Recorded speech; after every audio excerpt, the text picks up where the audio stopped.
All right. Let's go ahead now and get some appreciation as far as Maslow hierarchy of needs is concerned. So Maslow now came through to be one of the theorists who participated in motivational theories, and he is well known for developing the hierarchy of needs, which we call Maslow's hierarchy of needs, right? So to appreciate this, we are saying that Maslow's hierarchy of needs, Abraham Maslow's hierarchy of needs, shows that employees are motivated by each level of the hierarchy, going from bottom to top. Do you get the point? So employees now, Maslow is coming through to say that employees are not motivated only by money, but they are motivated by the desire to achieve their needs, right? That can be placed in a hierarchy going from bottom to top, which means they need to achieve their needs, leveling up or going up the hierarchy of needs. You get the point? So um, managers can identify which level their workers are on. You get the point? And then take the necessary action to advance them to the next level. So if a manager is going to be seeing that maybe my employee is maybe on physiological needs, right? Then the next thing that they need to do is to give them the physiological needs and help them to go to the next set of needs. If the employee is already on safety and security needs, already has these, then they need to help the employee to achieve my social needs. If the employee is already social needs, they need to assist the money they need to assist that very same employee to go now and get to the part on what? On esteem needs. Esteem needs, then going up to the part of self-actualization, right? So check this part now. Let's now get to talk about the hierarchy of needs on its own. Abraham Maslow believed that the employees, they work to achieve needs. They work to achieve their goals, and their needs can be placed in a hierarchy structure.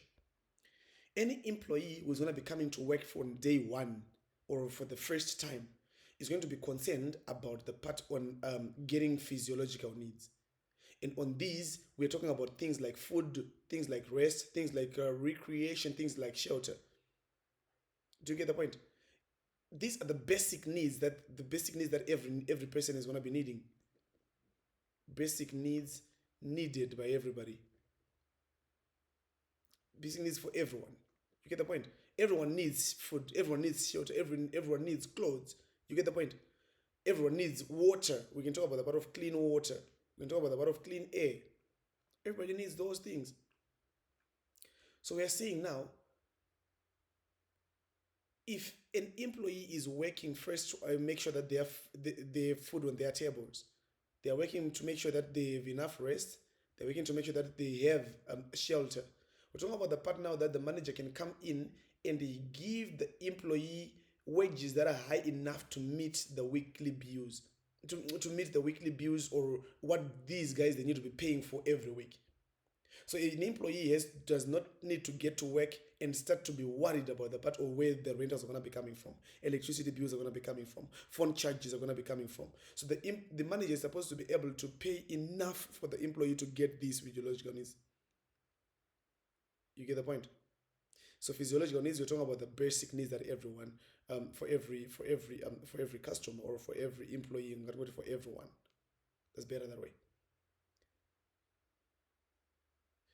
So we are saying again, okay, we're saying again when we talk about the part now on uh the part again on safety needs. On safety needs, we're talking about the need for an employee to feel protected against any danger, against any poverty, and against any unfair treatment at workplace. You get the point? Employees are concerned on the part that they need to feel secured as they're actually doing the job.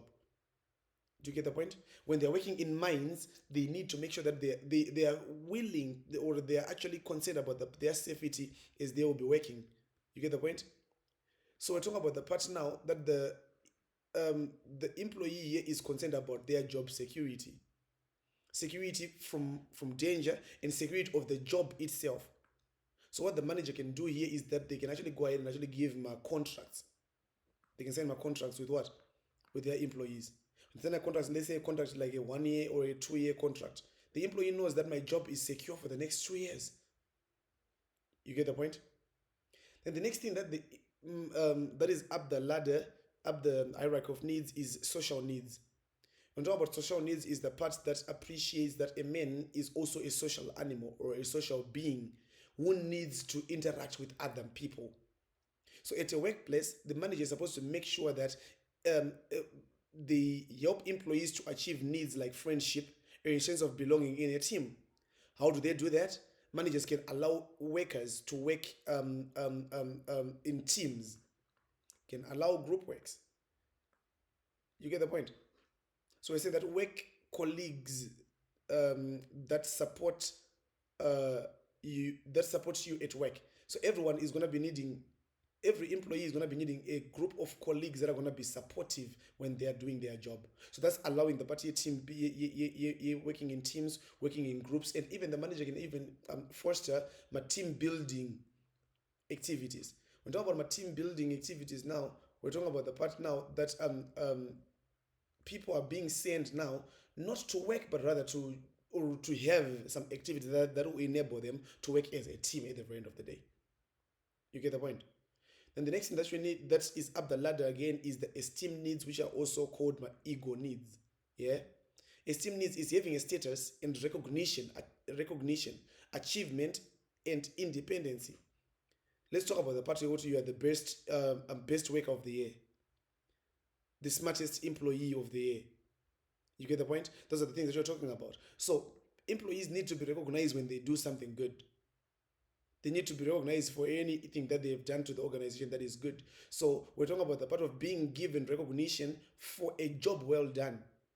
Just saying to the employee, oh, you're doing a great job.